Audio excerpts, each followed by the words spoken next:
Olá! Você deve estar percebendo que neste módulo 2 estamos levantando diversas possibilidades de participação cidadã. Estamos conhecendo espaços, canais, meios que a democracia participativa nos oferece para desenvolvermos a responsabilidade social. O terceiro setor acomoda vários destes canais e representa a sociedade civil na vivência da cidadania. Até aqui já estudamos as associações, os clubes de serviços, as ONGs, os sindicatos e os partidos políticos. Nesta aula complementaremos a lista, estudando os movimentos sociais e as fundações. Não basta a indignação, é preciso conhecer nosso sistema democrático. Ele oferece muitos meios de participação efetiva.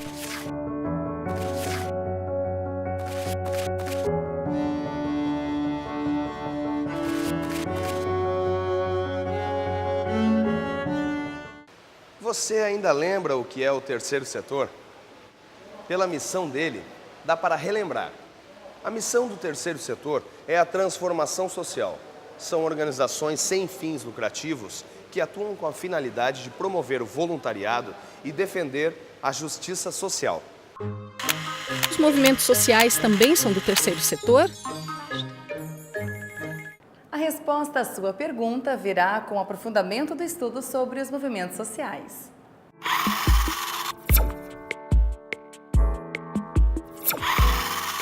O conceito de movimento social está relacionado a uma ação coletiva praticada por um grupo organizado de forma a gerar mudanças sociais. As mudanças, neste caso, são mobilizadas por lutas políticas capitaneadas pela sociedade civil. Existe nesses movimentos um caráter transformador, reformista, redentor, alternativo. Eles se pautam na defesa da comunidade, na defesa da identidade que pode ser percebida nas lutas culturais urbanas.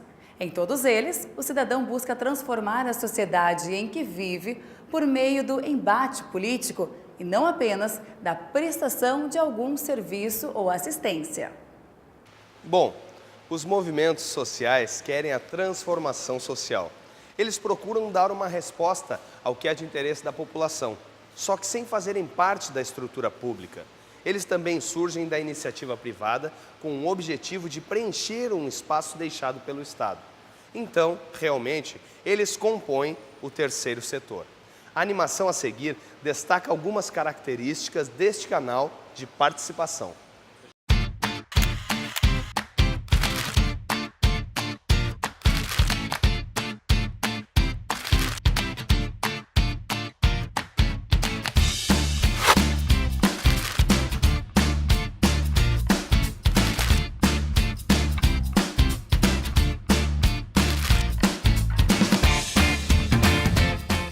Disso aí que a gente viu, o maior ganho da ação dos movimentos sociais, para mim, é a formação da mentalidade coletiva, da consciência de cidadania.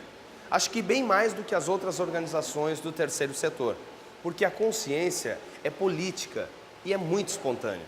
Você consegue pensar num exemplo de nova consciência se formando por causa dos movimentos sociais? Para você ter uma ideia sobre os movimentos sociais, como eles surgiram, nós precisamos voltar ao século passado, aos anos de 1960. Nesse período em diante, houve uma grande desregulamentação da sociedade. A sociedade foi desregulamentada pelo ponto de vista social, político e econômico, perdendo a capacidade de organizar a sua produção. A sociedade reagiu, e a sociedade reagiu criando movimentos da própria sociedade no sentido de buscar elementos que pudessem reorganizar a vida social. É essa dinâmica que faz com que os movimentos sociais ganhem força e, paulatinamente, saia do Estado para a sociedade a capacidade de formular as pautas e as agendas políticas. Assim, nós temos um histórico dos novos movimentos sociais a partir dos anos 1960. E é assim que você pensa como eles foram criados e como eles são vistos atualmente. Os movimentos sociais são uma espécie de partido político? Não são, não. Pelo contrário, os movimentos sociais não são vinculados a partido. Uma das características fundamentais dos movimentos sociais é que os movimentos sociais têm um distanciamento dos partidos políticos e dos governos, sobretudo dos partidos políticos. Eles trabalham dentro de teses que agregam pessoas de vários partidos ou pessoas que não pertencem a nenhum partido.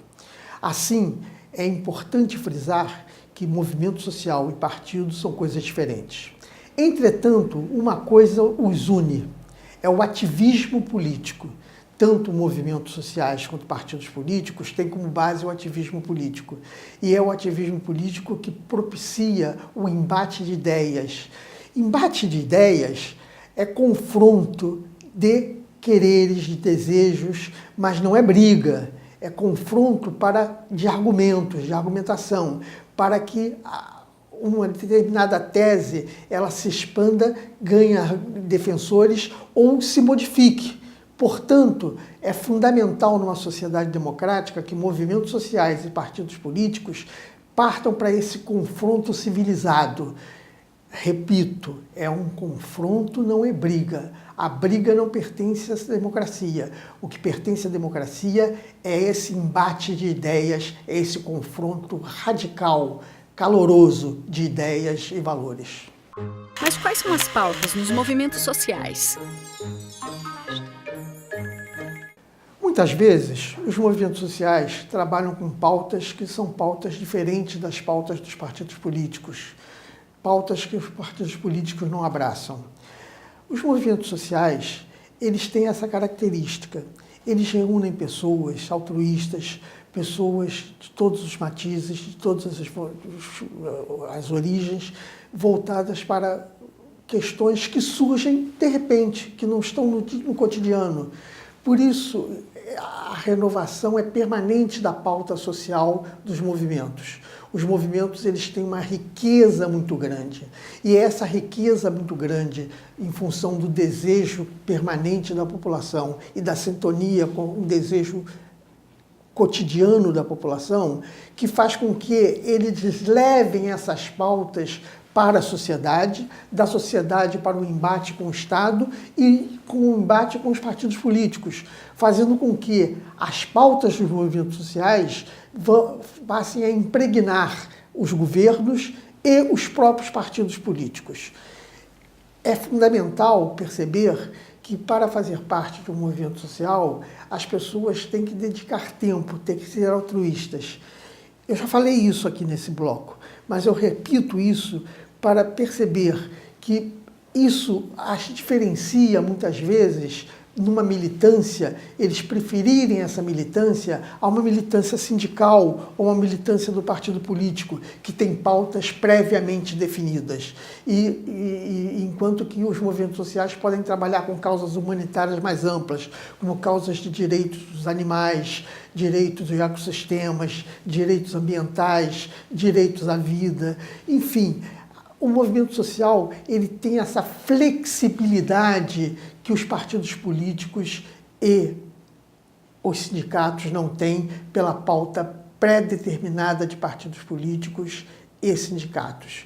Assim, o movimento social ele é fundamental para oxigenar os sindicatos e os partidos políticos.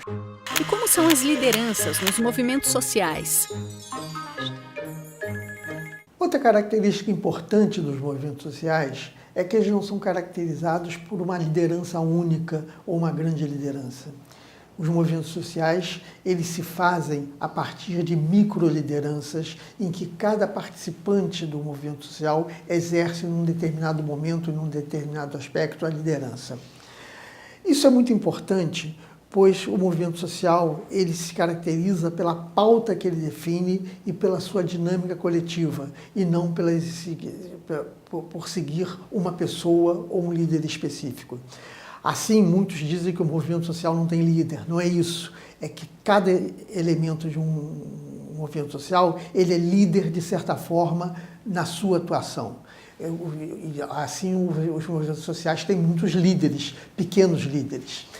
E é essa característica democrática do movimento social que permite que o movimento social, na sua pauta, no seu objetivo, na sua luta, agregue pessoas de diversos partidos, de diversos sindicatos, de diversas orientações. O movimento social ele é vocacionado para ser democrático e tem uma pauta muito focada, que permite essa pluralidade de pessoas dentro dela. Como são muitas as bandeiras e lideranças, são muitas as demandas defendidas pelos movimentos sociais. Eles realmente se transformam com muita facilidade, respondendo aos anseios mais imediatos da sociedade. No seu livro, há o resultado de um estudo que organizou em eixos temáticos os movimentos. Vale a pena conferir.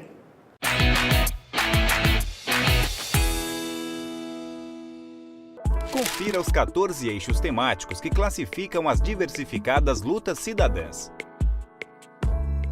Uma das formas dos movimentos sociais e os cidadãos ainda não mobilizados expressarem o descontentamento, sem dúvida, são as manifestações populares. As manifestações populares são uma importante estratégia de atuação dos movimentos sociais. O objetivo delas é sensibilizar a consciência dos indivíduos. Os protestos, como também são conhecidas as manifestações, podem partir tanto da articulação de sujeitos políticos ligados aos movimentos sociais, às ONGs, aos partidos políticos, quanto incluir cidadãos comuns, não necessariamente ligados às organizações.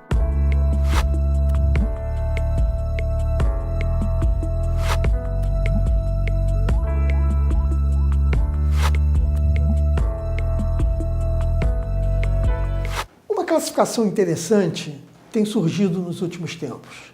É dividir os movimentos sociais e as manifestações, mas sobretudo as manifestações, em verticais e horizontais. O que caracteriza essa diferenciação?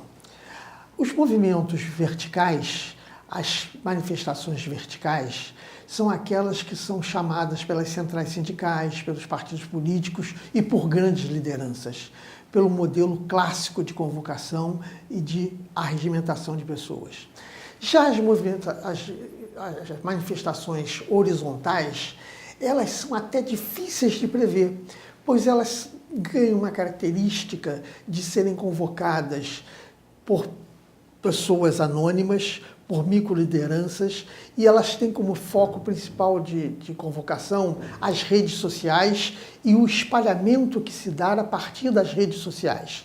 Assim, as manifestações sociais, elas ganham um grande peso, sobretudo em temas dos direitos difusos. Lembra dos direitos difusos? Nós vimos os direitos difusos no módulo 1 desse nosso curso, quando nós discutimos os 4 tipos de direitos. Os direitos difusos, como causas de gênero, de ambientais, de trabalho, de emprego, de bem-estar social, elas marcam muito de lazer, elas marcam muito essas manifestações horizontais que são as características dos novos movimentos sociais.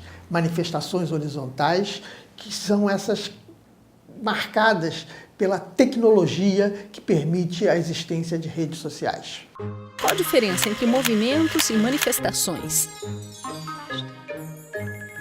Para responder a esta pergunta, primeiro, confira no livro alguns exemplos de manifestações populares.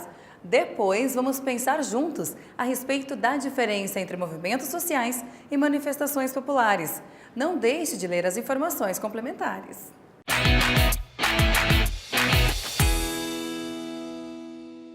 Confira exemplos de manifestações e depois tente identificar uma diferença entre movimentos e manifestações.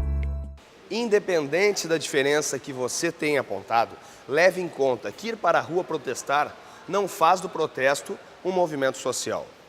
Uma ação específica, mesmo mobilizando um bocado de gente, inclusive representantes dos movimentos sociais, não caracteriza um movimento social.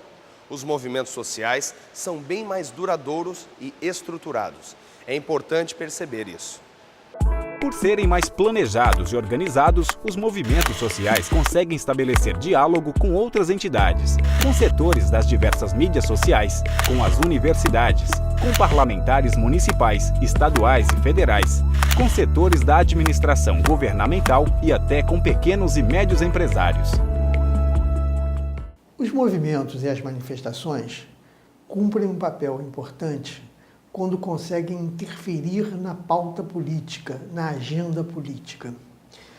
Quando eles conseguem que suas teses e seus objetivos de luta passem a fazer parte do cotidiano dos governos, do parlamento e dos partidos políticos. Essa conquista é muito importante, pois faz com que, ela sendo conseguida, essa interferência, surjam normas de regulamentação e legislação a respeito do fato. E essas normas e regulamentações que surgem a respeito do fato representam vitórias dos movimentos sociais e das manifestações. E essas vitórias dos movimentos sociais e das manifestações podem também ganhar um outro patamar, que é com alianças eleitorais e políticas, já que as eleições caracterizam legitimamente a maneira de se exercitar a política e o poder no Brasil. Conseguindo isso, alianças eleitorais e políticas se realizam e podem levar ao parlamento ou ao poder público representantes dos movimentos sociais e das manifestações. Quando isso se consegue, o ciclo político se completa de maneira virtuosa e simples. As movimentações, as manifestações, os partidos políticos exercendo em plenitude seus objetivos. Como os movimentos sociais são inúmeros, não temos como especificar todas as suas conquistas. Basta pesquisar um pouco sobre eles para ver que cada um vem registrando vitórias importantes em suas pautas de lutas. Na sequência, veja alguns exemplos do poder de mobilização e de transformação que demonstram os movimentos sociais organizados.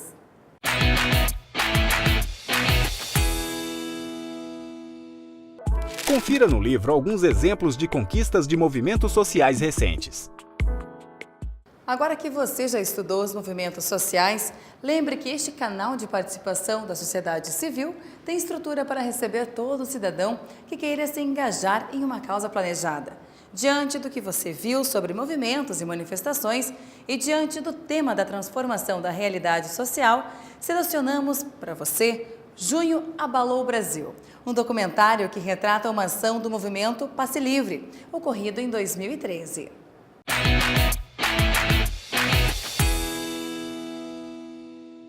Vá ao seu livro e siga as instruções da atividade de construção. Depois de tudo que a gente viu, uma coisa é fato. Os movimentos sociais e as manifestações chamam a atenção para a pluralidade. São muitos grupos reivindicando atenção para suas pautas, e são muitas pautas. Acho que um grande benefício dos movimentos sociais para a democracia é que eles se reinventam. Eles vão se moldando às nossas necessidades, que também não param nunca de mudar. Eles são atuais, acompanham o tempo. Tá aí o grande diferencial deles. Antes de entrarmos no próximo canal de participação cidadã, as fundações, confira um resumo sobre os movimentos sociais.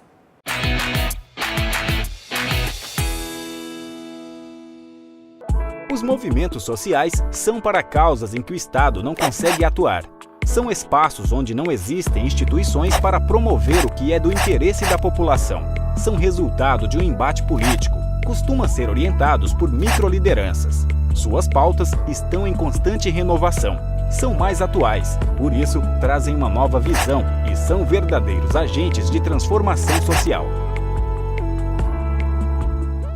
Você viu até aqui como os movimentos sociais nos possibilitam espaço para a transformação social. Agora, vamos passar para o tema das fundações e de como elas podem ser eficientes na atuação política e social.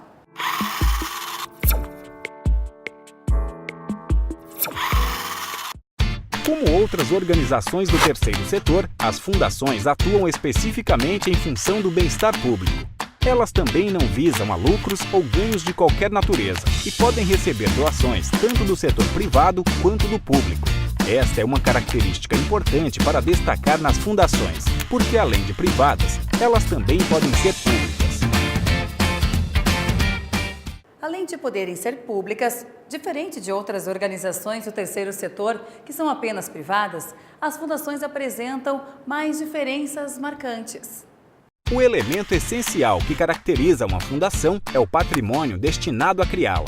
Aquele que institui uma fundação destina bens do seu patrimônio pessoal por escolha própria, para algum objetivo que não lhe trará benefícios particulares. Com o Código Civil Brasileiro, pessoas, instituições públicas ou privadas puderam destinar parte de seus patrimônios para finalidade social. A partir do momento em que a fundação adquire personalidade jurídica, ela ganha vida própria. O instituidor não tem mais nenhum poder sobre ela. Ele não recebe nada após o ato da instituição. O patrimônio da fundação não se confunde com o do fundador. Quem manda em uma fundação, afinal de contas? As fundações são regidas por um estatuto que define as suas atribuições e demais regras de funcionamento. Há diretores, funcionários e até voluntários para atuar. Os diretores não podem ser remunerados. Os funcionários podem. A depender da lei que autoriza a criação da fundação, o regime do pessoal vai ser seletista se a fundação for privada ou estatutário se ela for pública. Esta questão vai estar prevista no Estatuto da Fundação, ou seja, na sua lei interna. Até as alterações estatutárias têm que ser feitas por deliberação dos administradores da fundação e não do instituidor. Outra coisa importante, as prestações de conta passam pelo controle do Ministério Público.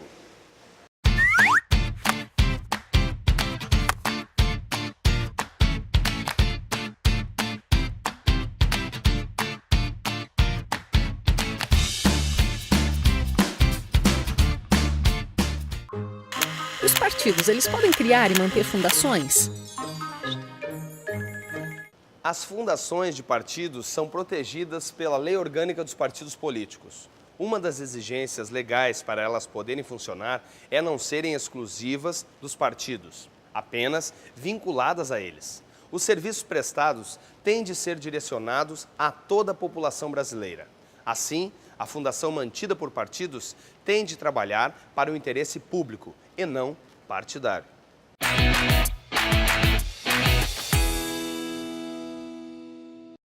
A lei define que as fundações servem para fins religiosos, morais, culturais ou de assistência. Anote aí as principais características das fundações.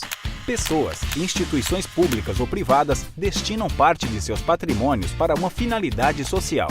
Quando uma fundação é instituída e ganha uma personalidade jurídica, ela não depende mais de seu instituidor. Um estatuto define as atribuições e as regras de funcionamento. Elas são administradas por diretores não remunerados e por funcionários remunerados. O Ministério Público controla as prestações de conta.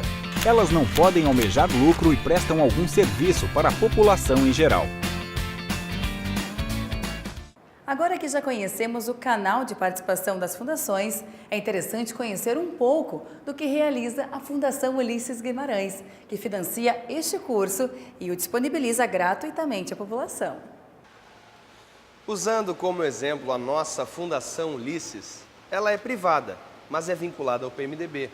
Os recursos repassados são utilizados principalmente para realizar atividades de formação política em todo o território nacional, para toda a população brasileira, independente se os interessados são filiados ou não ao partido. Você tem noção de como desenvolvemos a formação política por meio da Fundação?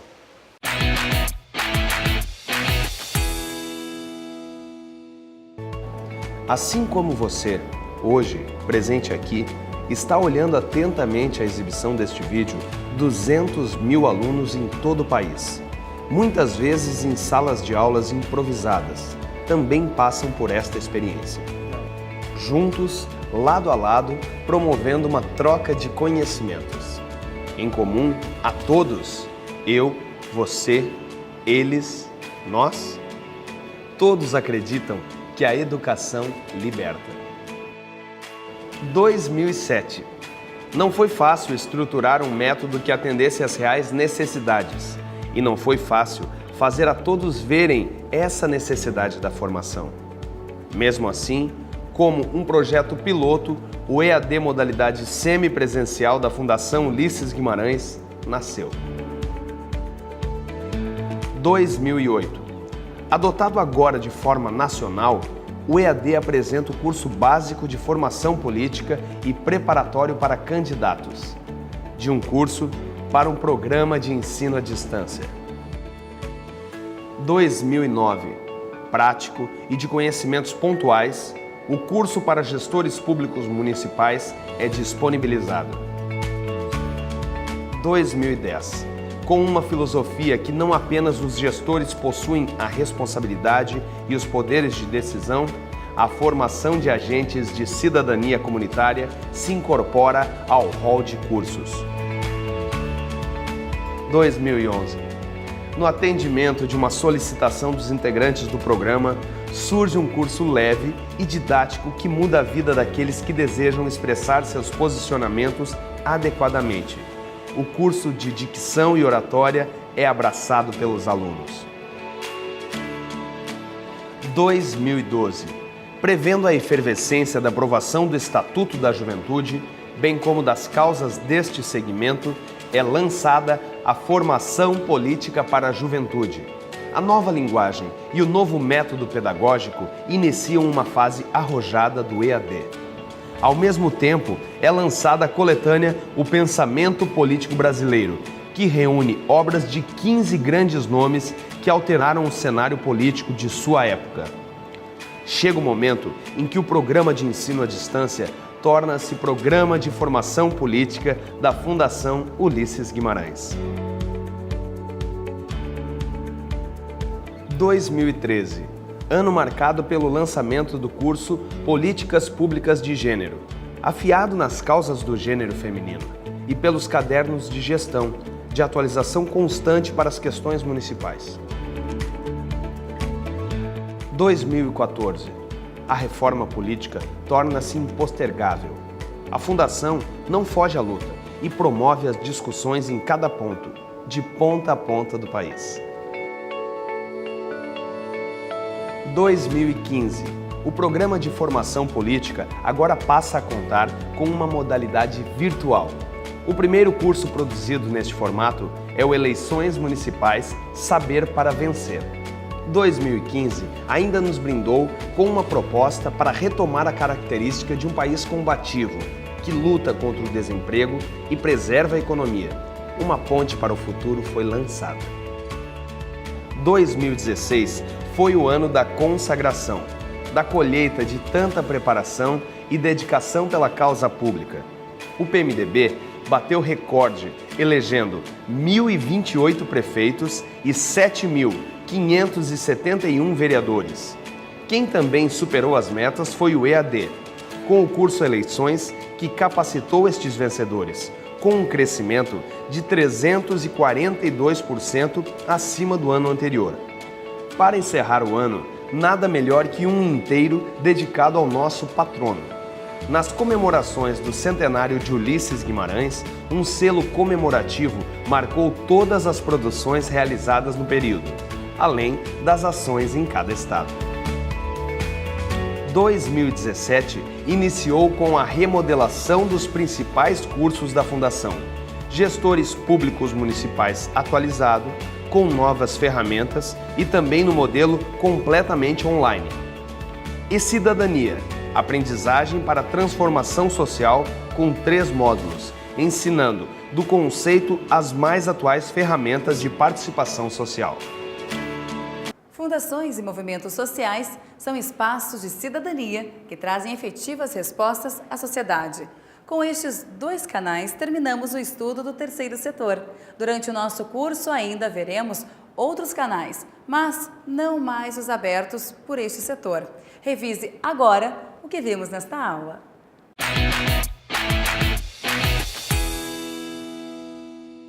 Os movimentos sociais são reformistas e transformadores. Lutam por direitos difusos e por pautas diversificadas. São tantas as causas que a principal característica dos movimentos sociais é se moldarem às necessidades mais emergentes, dando conta de muitas reivindicações que os partidos políticos não abraçam. Os movimentos atraem cidadãos engajados, altruístas e são capitaneados por microlideranças, já que são muitas as causas. O grande benefício dos movimentos sociais para a democracia é que eles se reinventam e são sempre atuais. As fundações são criadas por patrimônio de investidores interessados na ação social e estruturadas por diretorias e funcionários. Elas recebem doações privadas ou públicas ou até transferência de fundo partidário. Neste caso, elas não podem ser exclusivas de partidos. O propósito das fundações tem de ser de interesse público e não dos que as financiam. A Fundação Ulisses Guimarães, idealizadora do Programa de Formação Política, é um bom exemplo de trabalho direcionado ao cidadão. Com este resumo, terminamos a 6ª aula. Até a próxima aula!